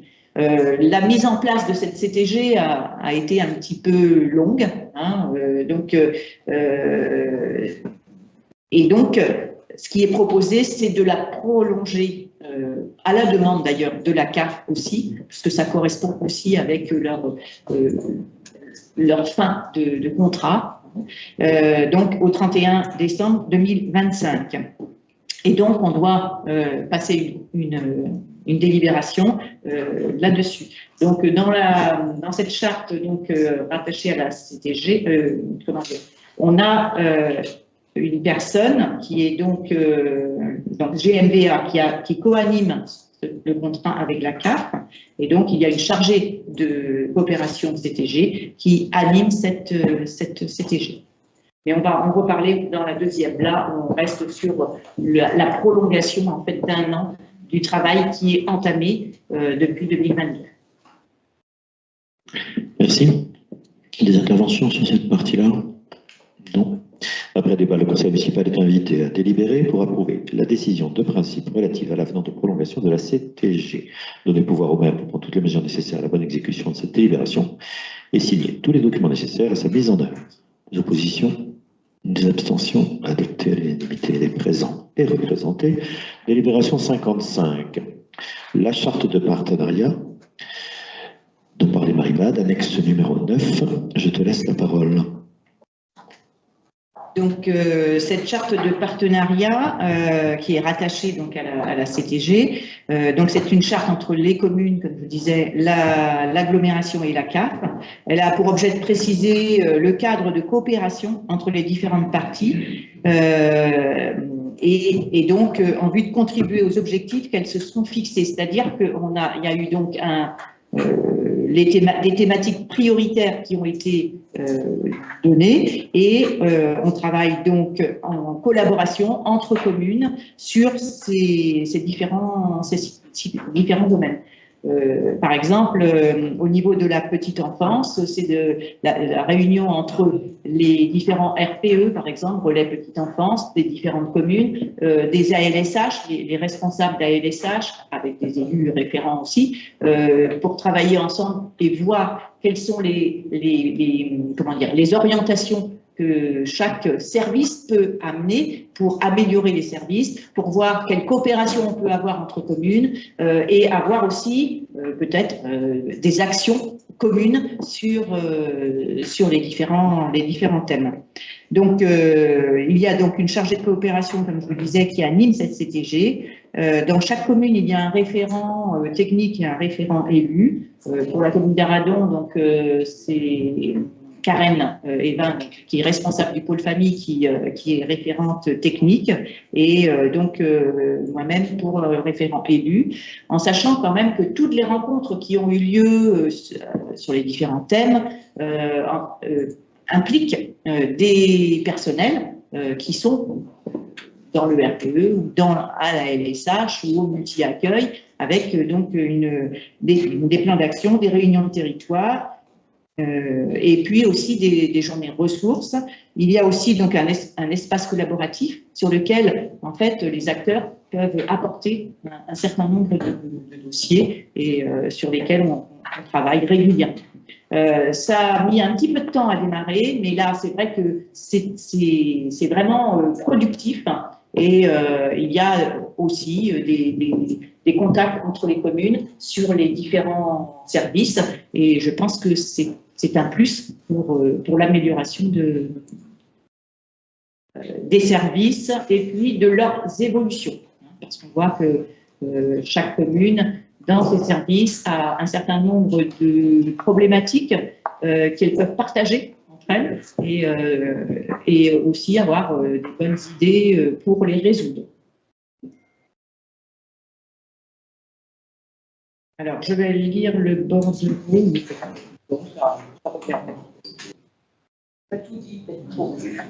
Dit, on peut considérer que les gens l'avaient lu avant et peut-être la charte en question. Y a-t-il des questions, pardon, sur cette charte ou des remarques? Non. Eh bien, nous allons voter. Après débat, le conseil municipal est invité à délibérer pour approuver les termes de la convention de partenariat rattachée à la CTG, donner pouvoir au maire pour prendre toutes les mesures nécessaires à la bonne exécution de cette délibération et signer tous les documents nécessaires à sa mise en œuvre. Y a-t-il des oppositions? Des abstentions? Adopté à l'unanimité des présents et représentés. Nous en avons terminé avec les délibérations. Il nous reste quelques points d'information. Si à la fin vous avez une information à donner, pas une question, mais une information, vous pourrez prendre la parole, bien sûr.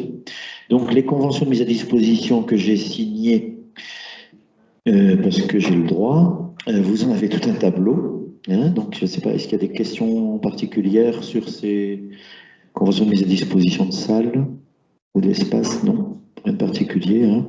Donc, on a bien noté le mouvement européen, le concert de solidarité pour l'Ukraine, certains sont allés. C'était une gratuité, évidemment, de la lucarne, pour que tous les fonds puissent aller au bon endroit.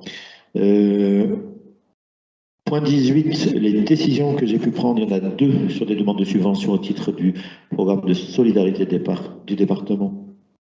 Réfection de voirie aux abords de Parc Franco et extension de la terrasse de l'espace enfance-jeunesse.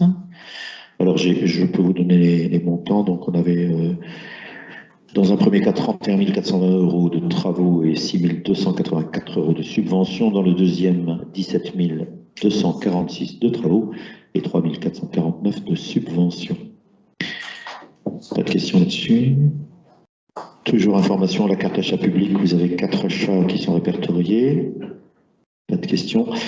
Les naissances et les décès sur la commune, donc on est dans un rapport de 1 à 8, 4 naissances depuis le début de l'année, 33 décès.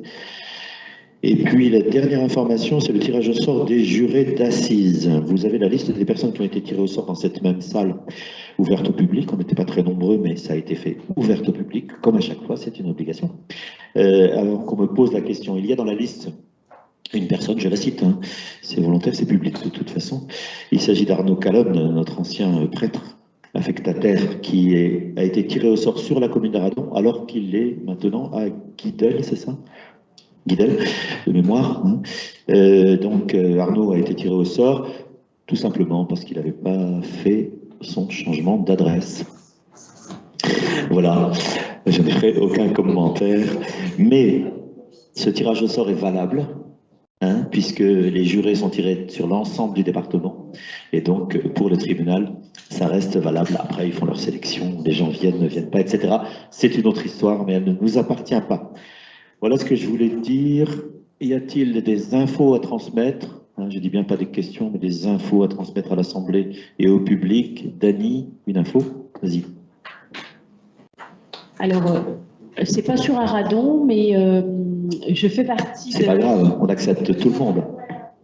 Du club de vol de l'Armor-Baden, et en fait, une association de l'Armor-Baden organise le 15 et le 16 juin la fête de la mer, et vous êtes tous conviés à venir parce que c'est 2 jours vraiment sur une activité vraiment aussi bien sur terre que sur mer.